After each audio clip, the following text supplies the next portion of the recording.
Siku ya leo tutaongelea maneno 17 ambayo ni magumu sana kutamka katika lugha ya Kiingereza, na huenda wewe pia unakosea katika kutamka haya maneno. Haya si maneno ambayo hayatumiki, bali ni maneno ambayo yanatumika kila siku. Kwa hiyo una uhakika kabisa kwamba haya maneno ni maneno ambayo unayatumia hata wewe.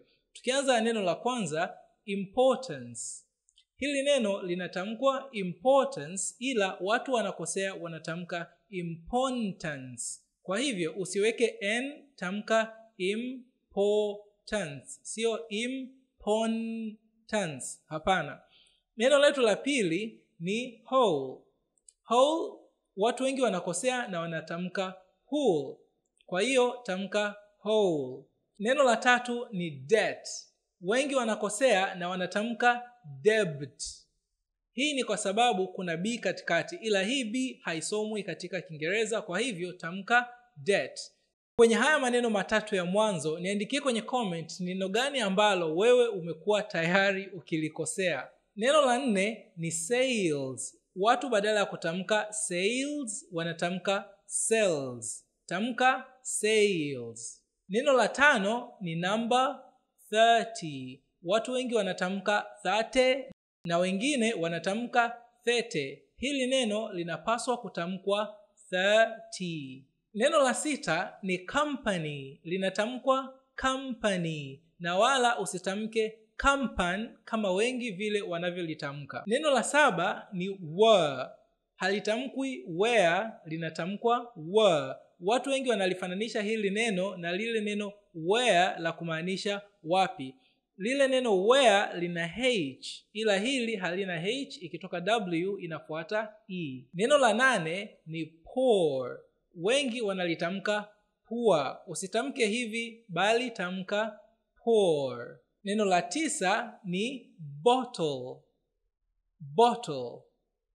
Watu wengi wanatamka bottle au bottle, ila hili neno inabidi utamke bottle. Bottle. Bottle. Neno la 10 ni this. Wengi wanatamka this kwa kuanza na z. Inabidi uweke ulimi katikati ya meno the. Kwa hiyo tamka this. This. Neno la 11 linatamkwa the ama the kutegemeana na wapi ambapo lilipo, ila kwa hali ya kawaida tunalitamka the. Wengi wanakosea na wanatamka ze. Kwa hiyo usitamke ze, tamka the. Weka ulimi katikati ya meno the. Neno letu la 12 linatamkwa finished. Finished. Wengi wanakosea na kulitamka finished. Finished. Kwa hiyo tamka finished. Hadi hapa kuna neno gani ambalo umejikuta ukikosea kulitamka? Tuandikie kwenye comments hapo chini. Neno la 13 linatamkwa children. Children. Wengi wanakosea na hawaitamki hii l katikati, wanatamka children. Children. Usitamke hivi bali tamka hile l. Children. Children. Children. Neno la 14 linatamkwa go. Go. Hakikisha ukiwa unatamka hili neno unaweka sauti u mwisho. Go. Watu wengi wanakosea na wanalitamka go, ambapo ni makosa. Neno la 15 linatamkwa manager. Manager. Wengi wanakosea na wanatamka manager. Manager. Kwa hivyo usahihi wa kulitamka hili neno ni manager. Manager. Manager. Neno la 16 ni singing. Singing. Wengi wanakosea na wanatamka singing. Singing.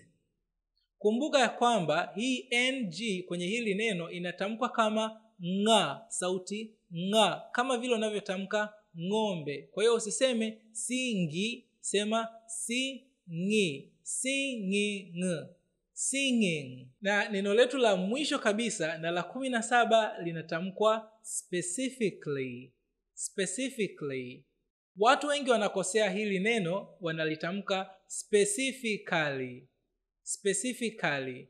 Haya ni makosa kwa sababu hii a iliyo mwisho kabla ya double l haitamkwi. Hivyo basi inabidi utamke specifically.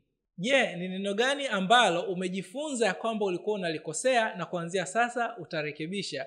Hakikisha unatuandikia kwenye comments, pia tuambie unaangalia hii video kutoka wapi. Hakikisha una download application yangu inaitwa Easy English TZ kutoka Play Store ili uangalie video nyingi zaidi na ujifunze vocabulary nyingi zaidi ikiwemo na tafsiri na matamshi ya maneno kama haya. Tukutane tena katika kipindi kingine. Asante. Mimi naitwa Hassan Ambali. Unaweza kuwasiliana na mimi kupitia namba hizi chini.